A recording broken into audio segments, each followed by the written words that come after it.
As technology advances and new research techniques are developed, we learn more about ancient civilizations and their ways of life.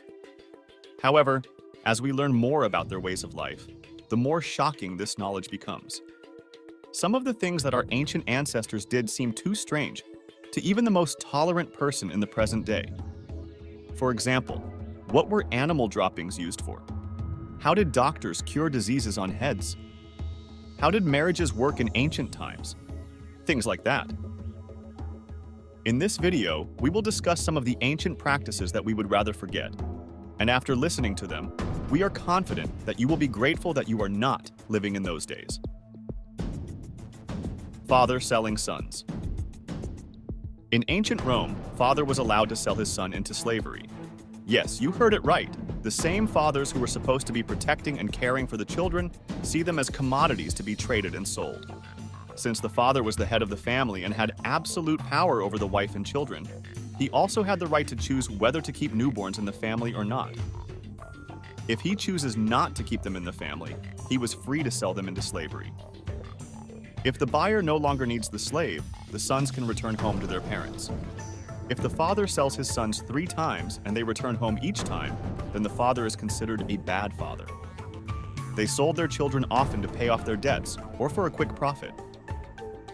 This cruel practice was so widespread in Rome that there were even laws regulating it. It was not only the poor families who sold their children, even the wealthy and powerful Roman citizens did this. Imagine that you were a child and realize that your father would rather benefit from you than care for you. It's a disturbing reality that we can hardly fathom today. Hiring people to cry at funerals. In ancient Rome, the practice of hiring special individuals to cry at funerals was widely accepted as a way to impress the public. The majority of mourners were women, as men were seen as unfit for this role because they were seen as strong and leaders in the family and did not want to show any raw emotions such as grief. In a world filled with jobs made only for men, this gave women pride in being able to make some money for themselves. To demonstrate their grief, women would scratch their cheeks for blood and pull out their hair. This was seen as a socially acceptable expression of grief, which was important when mourning a body from a religious point of view. Additionally, women's involvement in mourning was seen as a symbol of wealth, as the more mourners that accompanied the casket around the funeral, the more esteemed the deceased was. This practice was later seen as excessive and unnecessary, as if the funeral was not sad enough. Trepanation. Trepanation is an ancient medical procedure in which a hole was drilled into the skull to treat various diseases. In fact, it was believed that by opening the skull, the diseases associated with the head could be cured. This procedure was used to treat a variety of conditions, such as headaches, epilepsy, mental illness, and demonic possession, and was a relatively common practice in ancient medical circles. Numerous skulls from various cultures have been discovered with evidence of this procedure. In the 5th century BC, doctors working under the leadership of Hippocrates believed that stagnant blood, like stagnant water, could decay into pus, which is the cause of most diseases. Drilling a hole into the head allowed the blood to drain out before it spoiled. However, this practice fell out of practice because of the low survival rates and the infection of the patients. Shotgun weddings. In ancient times, both women and men were deemed ready for marriage soon after their bodies reached the age of 12 for women and 14 for men, and they would celebrate the wedding in grand style. However, before all of this, the marriage did not have a formal ceremony and was nothing special. During this time, people began to get married wherever they wanted, in streets, in bars, in parks. There was no particular place where they could get married. This made it difficult to prove that the couple was married. Therefore, people came up with a new rule saying that the marriage must be observed by God, and marriage outside the church was therefore prohibited. But it wasn't just the wedding that God wanted to see. There were many other things besides the wedding that were important to observe, such as consummation. This was especially important for upper-class newlyweds. On the night of the marriage, the bride's family would bring the bride to the husband's room and stay there until the consummation was complete, watching the couple's intimate moments. So during these times, Weddings and bedding both needed to be witnessed by other people in order to prove that two people had gotten married. To be honest with you all, I have no idea how it must have felt to the couples at that time. The throwing of babies.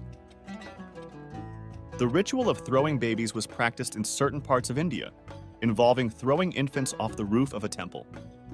The priests would shake the babies and then throw them from 30 to 50 feet above the ground. The falling babies were caught by a team of men standing below using a cloth to keep them safe. The ritual took place in the first week in December, and both Hindus and Muslims participated in the throwing of babies ritual. As history shows, the throwing of babies was more of a social custom than a religious practice.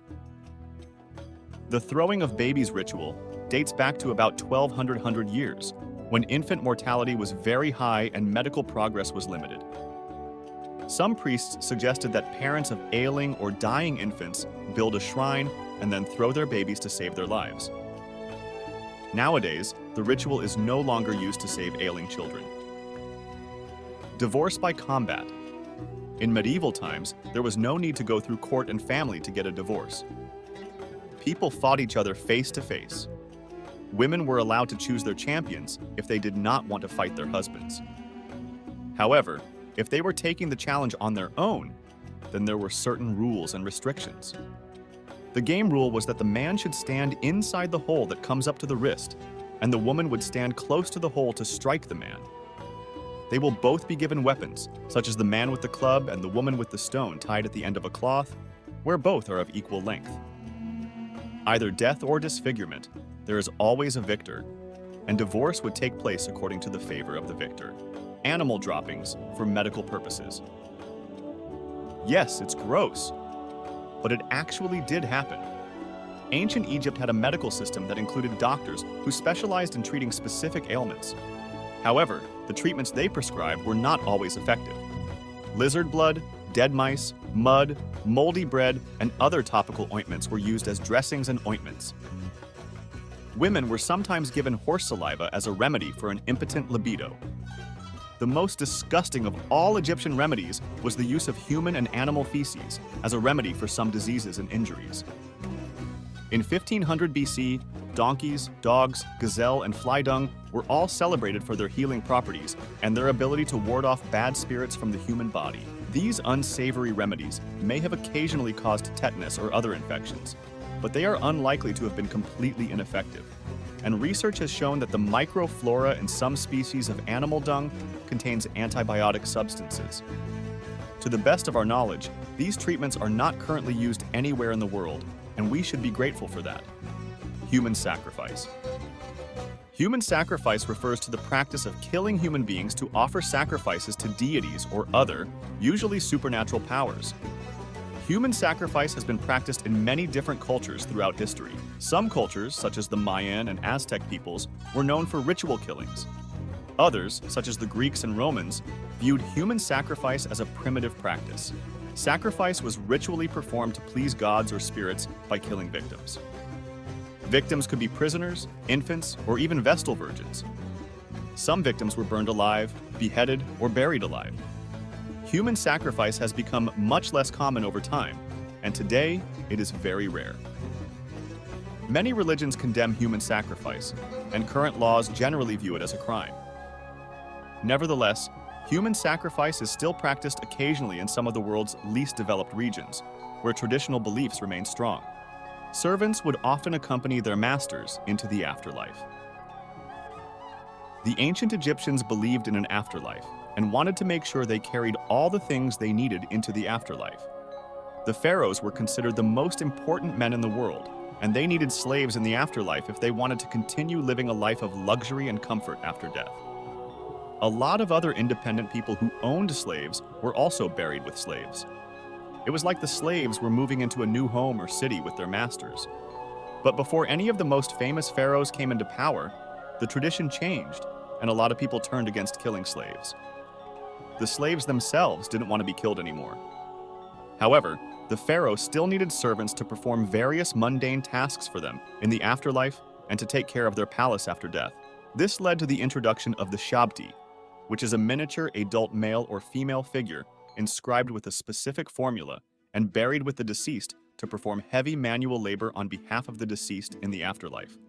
Sati.